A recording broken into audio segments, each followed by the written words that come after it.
नमस्कार, मैं राज और आप देख रहे हैं अपना प्यारा चैनल हेलो नालंदा। मेरे साथ कट्टर लालूवादी अरुणेश यादव हैं। देख सकते हैं आज वेशभूषा भी बहुत खतरनाक कर रखे हैं, माँ टीका लगा रखे हैं। और ये जो चुनाव है, चुनाव नालंदा में 7 सीट हारने के बाद आखिर क्या ऐसी वजह रही होगी, क्योंकि महागठबंधन ने भी पूरा दमखम दिखा दिए, फिर भी एक भी सीट नहीं जीत पाए। तो आइए जानते हैं क्या कुछ चूक रह गया है पार्टी द्वारा या जो यहाँ के नेता रहे उनके द्वारा। तो जानते हैं क्या कुछ हुआ है। क्या लग रहा है आपको, हार का सबसे बड़ा कारण क्या है नालंदा में?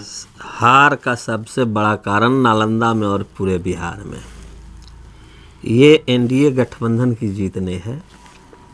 ये चुनाव आयोग के ज्ञानेश कुमार जी का जो मैनेजमेंट है और मशीनरी का जीत है।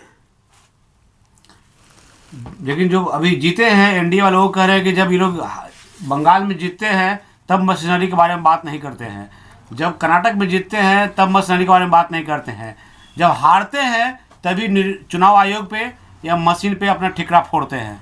ये संजोग है या प्रयोग है कि हमारे दोनों डिप्टी सीएम को बराबर बराबर मत आए।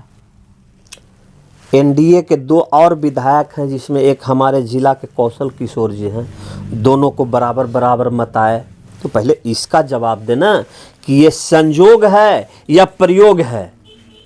लेकिन जब चुनाव हुआ बूथ पे, वहाँ से आपके एनडीए के कोई लोग पीछा करते हुए गाड़ी का नहीं दिखते थे, लेकिन महागठबंधन के लोगों को देखा मैंने मुरट्ठा बांध के पूरा गाड़ी से 2 बाइक से आगे 2 बाइक से पीछे, अब बीच में जो मशीन जा रहा है, ईवीएम मशीन जा रहा है, उसकी गाड़ी है। और स्ट्रांग रूम तक पीछा किए, स्ट्रांग रूम तक पीछा किए और वहाँ 1 सप्ताह तक सोए रहे स्ट्रांग रूम के पास आप लोग।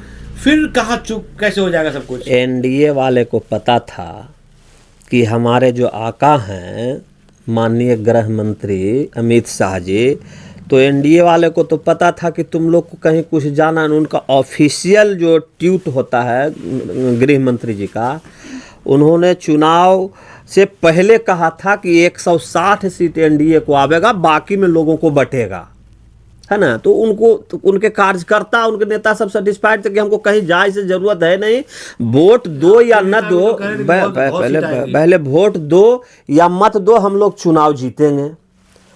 अब रहा बात कि हमारे कार्यकर्ता बूथ पर भी मुस्तैदी से थे, हमारे उम्मीदवार को वोट भी सबसे ज़्यादा पड़ा, लेकिन जो मशीनरी का खेला होना था, मशीनरी का खेला हो गया।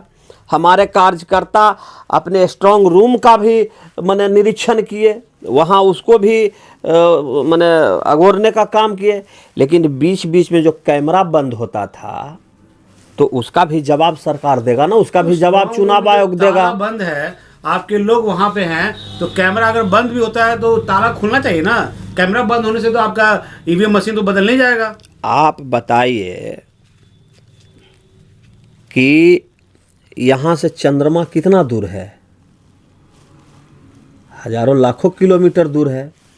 और वहाँ जो हमारा जो चल रहा है, जो चंद्रयान जो है सैटेलाइट, कहाँ से कंट्रोल हो रहा है? यहाँ से हो रहा है। यहाँ से हो रहा है। तो फिर ईवीएम को यहाँ से कंट्रोल कर देना क्या बात है?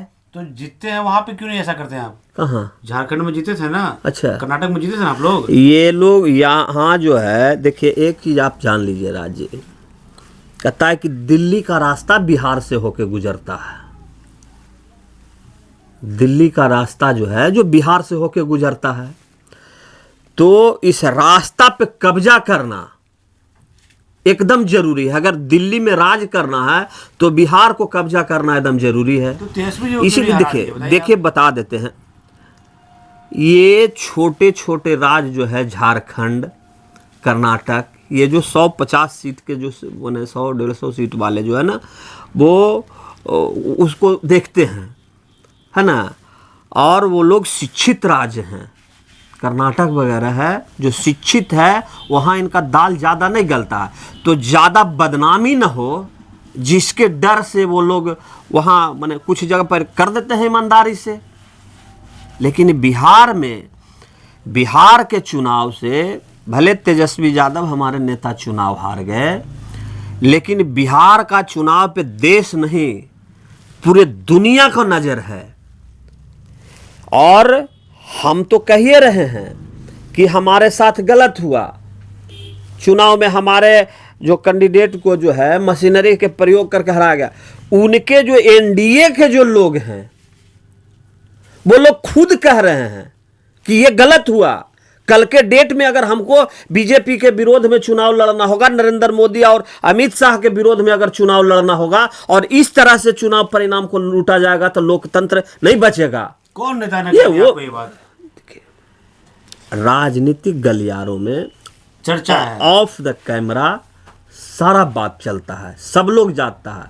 आप भी मतलब पत्रकार, आप पत्रकार हैं राजशेखर जी, आप ईमानदारी से एनडीए के लोग के पूछिए कि क्या इस चुनाव के आपको, इस परिणाम की आपको उम्मीद था? आपको लगा कि ये निष्पक्ष चुनाव हुआ? आप एनडीए के लोग से पूछिए। देखिए, हर एक दल में कुछ ना कुछ अच्छे लोग होते हैं। जो एनडीए के अच्छे लोग हैं उनसे पूछिए कि दिल पर हाथ रख के बोलिए कि ये परिणाम सही है या गलत है, वो लोग खुद बताएंगे। एनडीए के कई साथी से हमको भी बात हुआ, एनडीए के कई एक साथी से बोल भैया हमको ये उम्मीद नहीं था, हमको ये उम्मीद नहीं था कि इस तरह का परिणाम होगा। नहीं सोचते हैं 10,000 रुपया समय पे मिला, ये आपका पेंशन बढ़ा, काफी सारे जो है योजना मिला, तो हो सकता है लोग नीतीश कुमार की तरफ ढर गए होंगे। देखिए, हम तो कह तो रहे ना, ये मशीनरी का खेला ही ना है। नहीं, आप देखिए, देखिए सरकार भी देती थी, आपके सरकार ने कहा था कि हम जीत जाएंगे तो ये सब करेंगे, जीत जाएंगे तो ये करेंगे, तो वो भी तो लोग दे रहे थे आपकी सरकार। 20 साल में आज तक बिहार सरकार या राज्य सरकार, केंद्र सरकार किसी भी व्यक्ति को 20 साल में 20 रुपया भी देने का काम किए खाता पर। जब चुनाव आया, आचार संहिता जब लग गया, चुनाव के एक दिन पहले तक पैसा आया, तो ये सब मशीनरी का खेला है ना है। दीदी को अक्सर जो है ग्रामीण विकास से सहयोग मिला है और महिलाएं कितना आगे निकली है। देख सकते हैं आप, जो घर में कल महिलाएं बंद रहती थी वो आज जीविका के दौर पे काम कर रही हैं। जगह जगह पे रेस्टोरेंट में आकर आपने देखा होगा, यहाँ से ब्लॉक में देखा होगा किस तरीके से महिलाएं खड़ी हो गई अपने पैर पे और कमा रही हैं। तो सहयोग तो महिलाओं को दिया ना सरकार ने।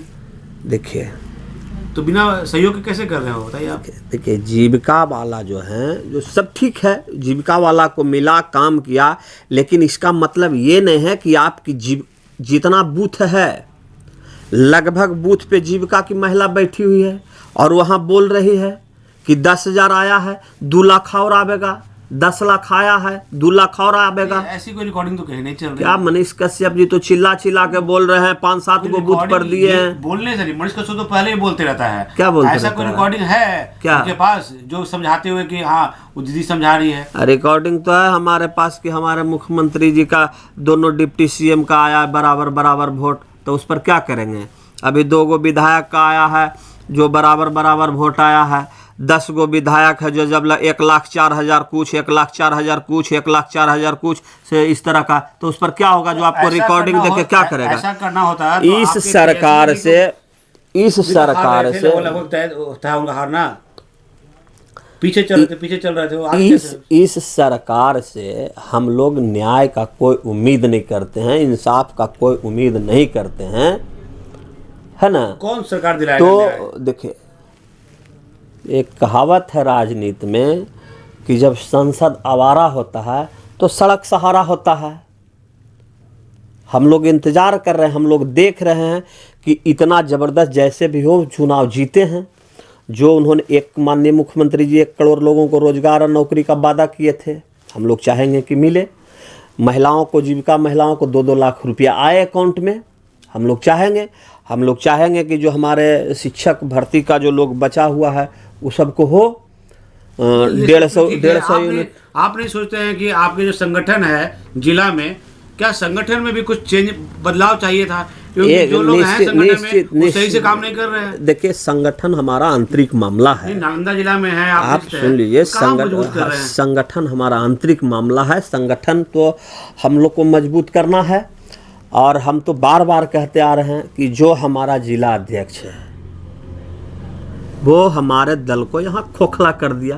वो खा गया। नालंदा जिला के हाँ हाँ, नालंदा जिला जो अध्यक्ष है राष्ट्रीय जनता दल का अशोक हिमांशु, ये बीजेपी का ऑलरेडी एनडीए का दलाल है। तो गलती तो आपका और है, अगर आप देखिए, जान हैं, दलाल है आपके नेता, तो बात क्यों देखिए नहीं पहुंच पाता है? चुनावी साल था, हमारे जिला में हमारे पार्टी का पूरे में कहीं संगठन के साथ फेरबदल नहीं हुआ, क्योंकि चुनावी साल था, फेरबदल नहीं करना था और निश्चित रूप से इस पर कार्रवाई होगा। ऐसे मृत प्राय जिला अध्यक्ष को निश्चित रूप से हटाया आपको जाएगा। लगता है कि आपकी पार्टी में जो पार्टी के लिए सच में दिल से डिवोटेड रहता है, उसको मौका सही काम के लिए नहीं मिलता है? देखिए, हमारे पार्टी में लाखों कार्यकर्ता डिवोटेड हैं, जो सच में डिवोटेड सब हैं सच से करने में के लिए, और उसी में से कहीं एक आदमी को चुनने में, चयन में चूक होता है। कमेंट के माध्यम से बताएं कि आपको क्या लगता है, क्या ये एनडीए की जीत जो है वास्तविक जीत है या मशीनरी जीत है?